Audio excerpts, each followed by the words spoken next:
Okay, so here we are with another woodworking project for your boat.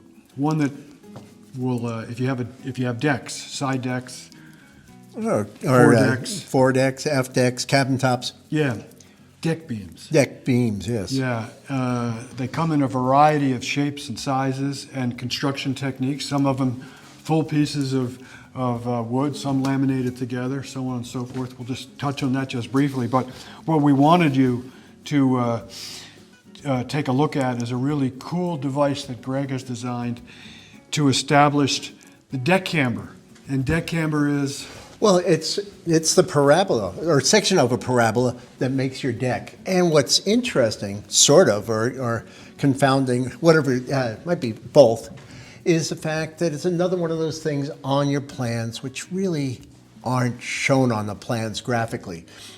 In this case here, it would be represented by something sort of cryptically saying, well, height of deck beam is 2 inches above the base of the greatest beam being 4 feet.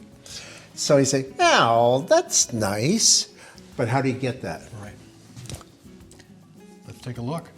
So there's different ways to do it, different approaches to take, and one of them is by adding a graving piece, or as some people call a dutchman. You've always been curious where that term, does it have anything to do with that story about plugging the dike? It could be. It could be about thrift. Who knows? Yeah. but it's the common term.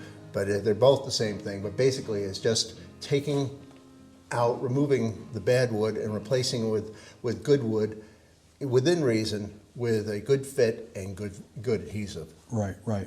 And there's all sorts of ways to do it, as we've mentioned time and time again through a lot of these episodes. And we're just going to show you one technique today in regards to how you can do it. But there's a lot of good woodworking books out there in regards to how to fit graving pieces.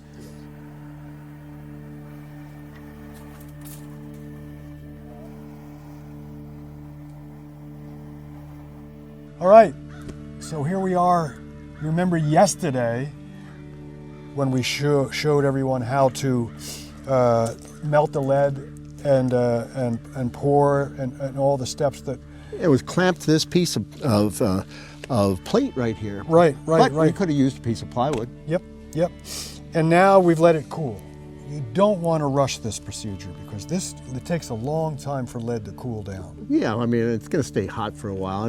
And it's kind of a little bit like wet paint. You know, people will come along and stick their fingers in it. They should. And so don't do that. So there you have it, making wooden cleats. Yeah, it really is a whole lot easier than when you're just thinking about it right ahead. Yeah, and it is a beautiful piece of sculpture. It's just functional sculpture as well. And it's left to the creator, the shape of it, and just how much effort you want to put into just creating a beautiful piece of woodwork and a functional piece for your boat. Well, yeah, which is why you're and doing you get exactly what you're looking for. Whether you want a little cleat that sits on top of the centerboard trunk, for example. Yep.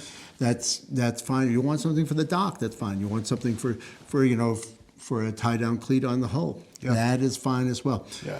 But again, it's like everything else. You want to think about all your steps ahead of time. When you're cutting this out, you're using the bandsaw, and the bandsaw it's a saw and it's not your friend. So you want to think about every single operation before you do it. Right.